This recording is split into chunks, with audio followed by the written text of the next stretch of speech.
Today I will show you a fantasy, adventure film from 2005, titled The Brothers Grimm. Spoilers ahead. In 1796, a poor widow sends her son Jake to sell their only cow so they can get some money to pay a doctor for her sick daughter. However, when Jake returns, he reveals he exchanged the cow for magic beans. His brother Will gets furious and begins punching him, blaming him for their sister's eventual death.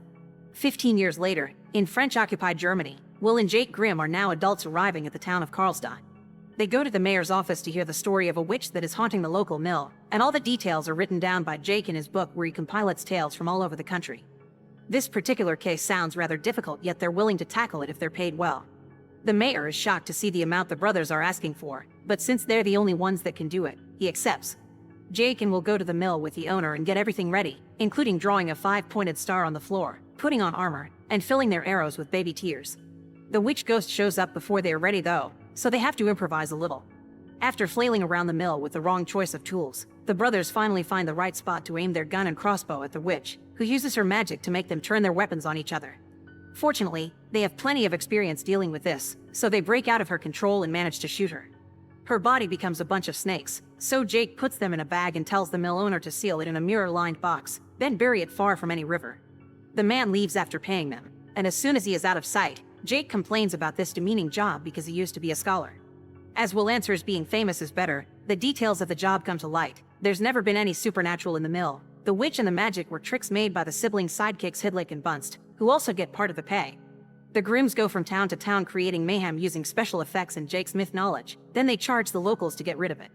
Meanwhile, in the forest of Marbaden, a little girl wearing a red cloak is picking up flowers when she hears some growling behind her. As a tree starts moving on its own, the girl runs away, but before she can make it back to town, the beast jumps on her. All that is left is her red cloak stuck in the branches of a tree. Back in Karlstadt, the brothers are celebrating their success in an inn. When they go to bed though, they are approached by a group of French soldiers and Italian torturer Mercurio cavalry, who ties the siblings to their horses so they can be dragged through the inn floor. The following morning, they're taken to see General Vavarin Delatone, who has already captured Hidlik and Bunst and made them confess everything. Delatone wants to execute the sibling for all the lies and thievery, but he's willing to forgive them if they can help with a little problem. In the town of Marbaden, kids keep disappearing, and the culprit also uses tricks to make it look like magic. The brothers of course accept to solve the mystery. In the woods of Marbaden, 2 more kids get lost while trying to find the missing girls, even though the boy leaves a trail of breadcrumbs behind him. Distracted by the possibility of coming across a witch's gingerbread house, the girl gets separated from her brother and loses her shawl when a branch takes it off her shoulders. She chases it down the river until it gets stuck in a hole filled with bugs, and that's when the huntsman finds her. The next day, cavalry takes the Grimms to Marbaden and they are received by wary townspeople with weapons in their hands. However, when they mention their name, young Sasha comes in their defense, saying she's heard of their heroism. The townspeople accept their help and tell the brothers all the details of the disappearances. As Jake writes it all down, Will can't help to notice how expensive it would be to pull off these advanced tricks. To start working though, they're going to need someone that knows the forest well, so the townspeople send them to see the trapper, who they believe is cursed. This trapper turns out to be a huntress called Angelica, whose sisters have also been taken. She doesn't want to help at first but changes her mind when the brothers promise they're capable of saving the kids and cavalry gets a little too violent.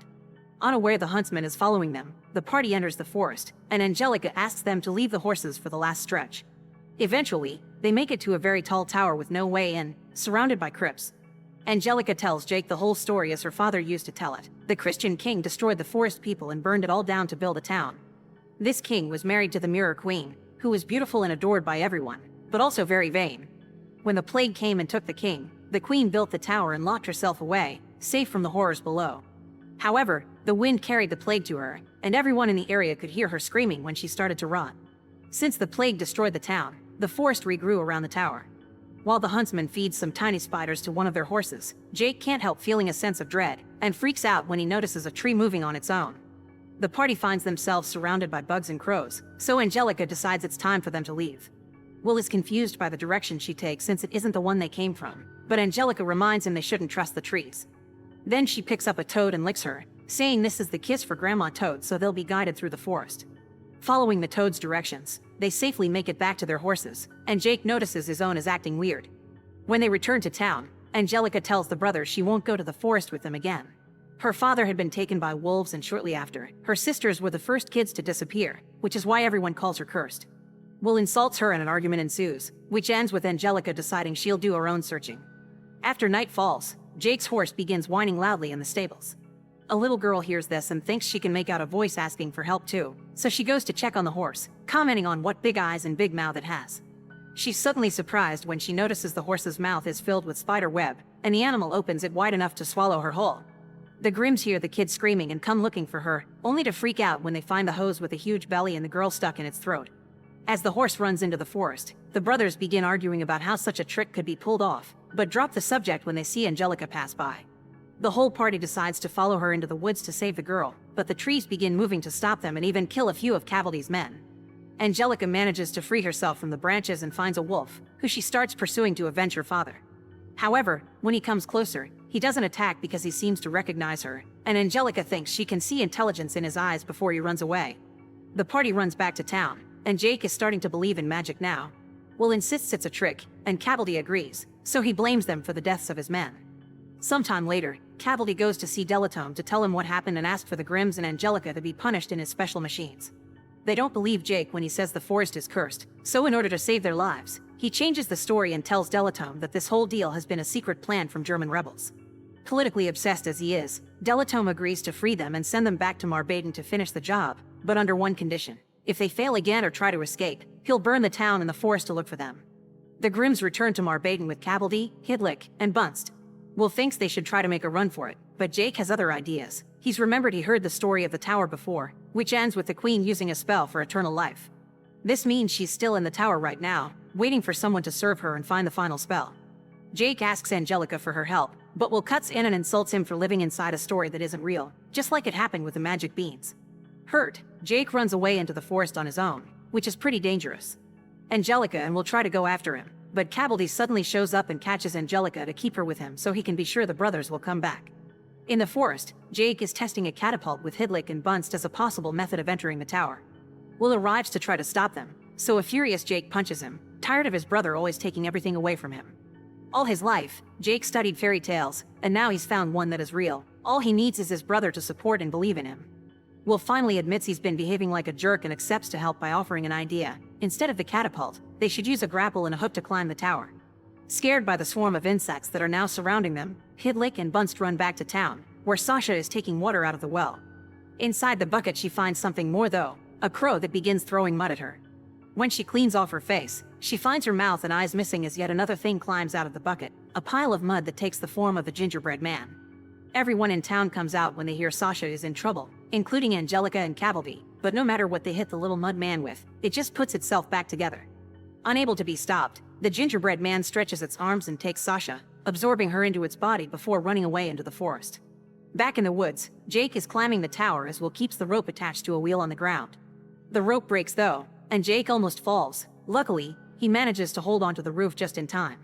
Reaching the top of the tower, Jake looks around and discovers there are 12 crypts around it, evenly spaced in a circle like a clock face.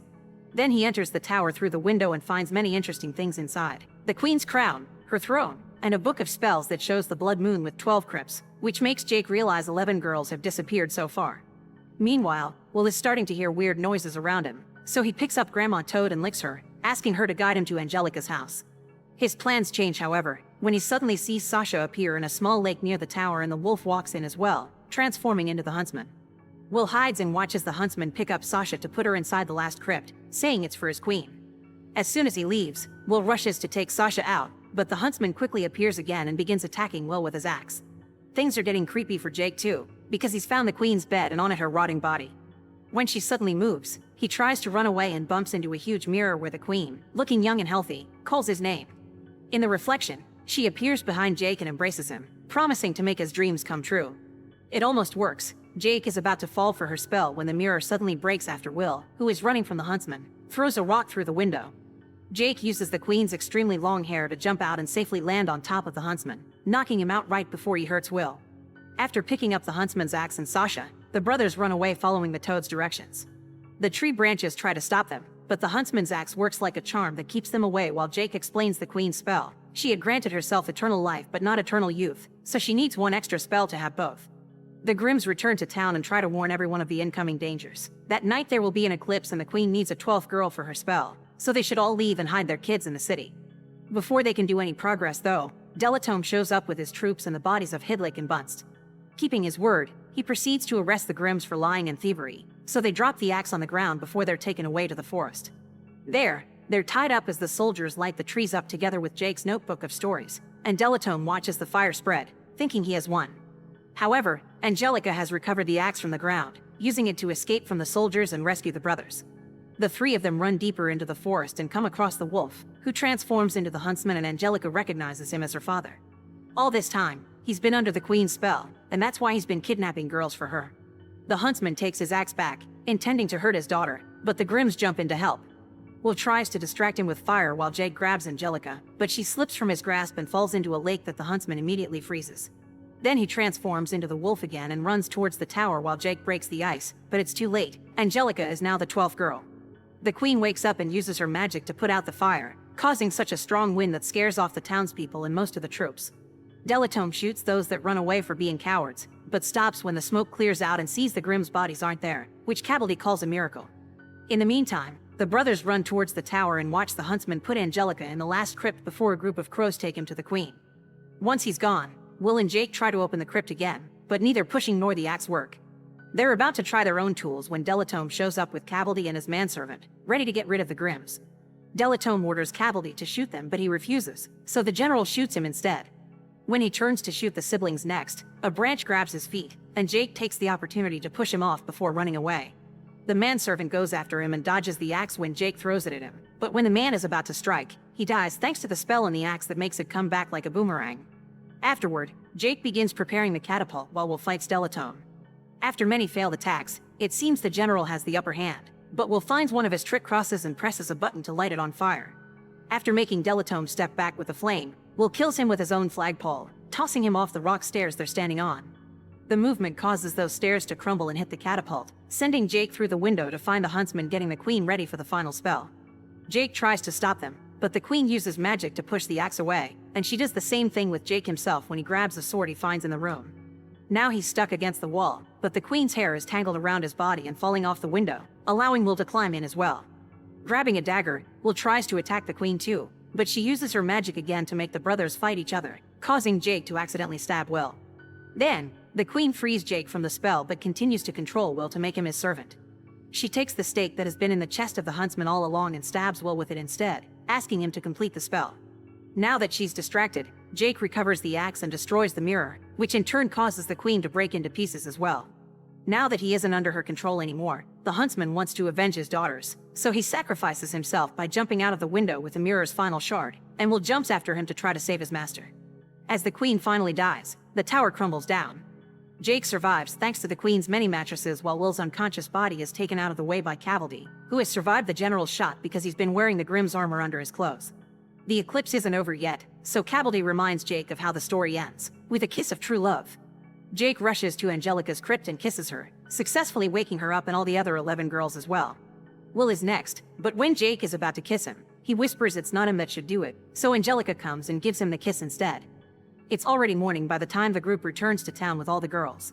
The townspeople don't hesitate to throw a party to celebrate that trouble is over, and Cabaldi gives Jake back his notebook which he saved from the fire. The brothers apologize for not believing in each other, and begin discussing new job ideas as they join the celebration while a crow flies by carrying a mirror shard with the queen's eyes in its beak. Make sure to subscribe and turn on notifications so you can watch more videos like this. Thanks for watching!